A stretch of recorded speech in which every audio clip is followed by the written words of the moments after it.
আজ কথা কাহিনীতে এক কাহিনীর ঝাঁপি খুলে বসেছি। প্রাসঙ্গিক কিনা জানি না, ইচ্ছে হলো একটু পড়ে শোনাই। গল্পটির নাম তুমিই ব্রহ্ম। এটি ছান্দোগ্য উপনিষদের গল্প।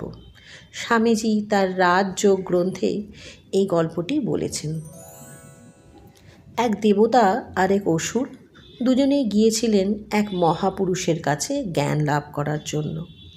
বহুকাল তারা গুরুর কাছে বাস করলেন এবং নানাভাবে গুরুর সেবা করলেন। একদিন গুরু তাদের প্রত্যেককে ডেকে বললেন, বাছা, তুমি যা খুঁজছ তুমি নিজেই তা, তুমিই ব্রহ্ম।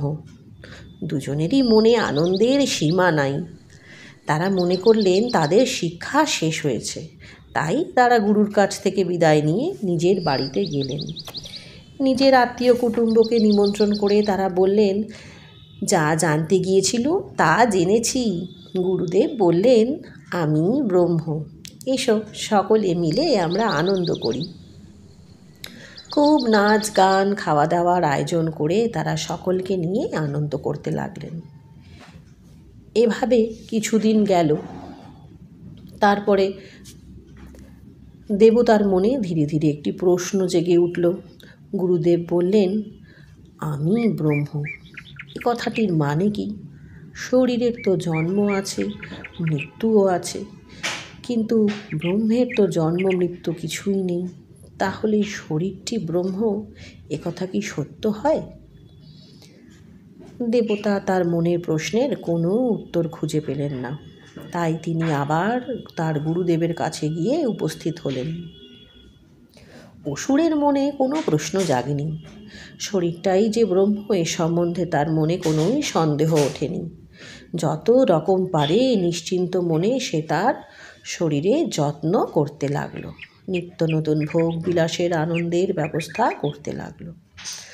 দেবতা তার গুরুদেবকে জিজ্ঞেস করলেন, গুরুদেব, আপনি বলেছেন আমি ব্রহ্ম, আপনি কি আমার শরীরটার কথাই বলেছেন?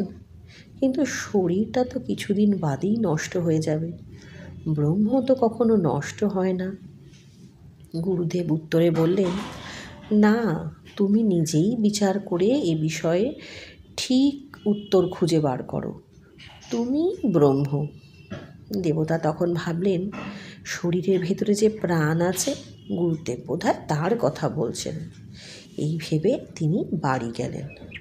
কিন্তু কিছুদিন পরেই তার মনে আরেকটা নতুন সমস্যা জেগে উঠল।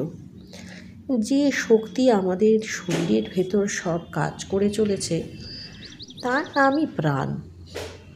দেবতা দেখলেন উপোস করলে প্রাণ নিস্তেজ হয়ে পড়ে, আবার ভালো করে খাওয়া দাওয়া করলেই সতেজ হয়ে যায়। ব্রহ্মের তো কোনো পরিবর্তন হয় না, তিনি কখনো সতেজ আবার কখনো নিস্তেজ হন না, কাজেই প্রাণ কি করে ব্রহ্ম হবে? তিনি আবার গুরুর কাছে গিয়ে জিজ্ঞাসা করলেন, গুরুদেব, আপনি ব্রহ্ম বলতে প্রাণকে বুঝিয়েছেন?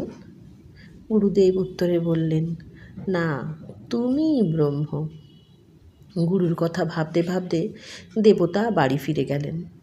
অনেক ভেবে তিনি ঠিক করলেন, গুরুদেব বোধহয় মনের কথা বলেছেন, মনই ব্রহ্ম। তারপর কিছুদিন যেতে না যেতেই তিনি দেখতে পেলেন সব সময় মনেরও পরিবর্তন হচ্ছে। কখনো ভালো ভাব জাগছে, আবার কখনো বা মন্দ ভাব মনে উঠছে। প্রতি মুহূর্তে মনের মাঝে কত ভাবের যে উদয় হচ্ছে তার ঠিক নেই। পরিবর্তন যার হয় সে কি কখনো ব্রহ্ম হতে পারে? আবার তিনি গুরুর কাছে গিয়ে উপস্থিত হলেন। গুরুদেব, আপনি কি মনকেই ব্রহ্ম বলেছেন? না বাছা, তুমিই ব্রহ্ম। দেবতা আবার বাড়ি ফিরে গেলেন। বাড়ি ফিরে গিয়ে তার গুরুদেবের কথা এক মনে ভাবতে লাগলেন। সত্য জানার জন্য তিনি বড়ই ব্যাকুল হয়ে উঠলেন। সব ছেড়ে দিয়ে তার মন সমস্ত কিছু নিয়ে ভাবতে লাগলেন, আমি ব্রহ্ম, আমি ব্রহ্ম, আমি ব্রহ্মই বা কি? এমনি করে অনেক দিন বাদে তিনি বুঝতে পারলেন, শরীর নয়, প্রাণ নয়, মন নয়, শরীর মন প্রাণ ছাড়াও মানুষের আর একটা জিনিস রয়েছে, সেটি আত্মা। আর তিনি সেই আত্মা, অমর, সর্বশক্তিমান। আত্মাই ব্রহ্ম, সেই ব্রহ্মই মানুষের যথার্থ স্বরূপ।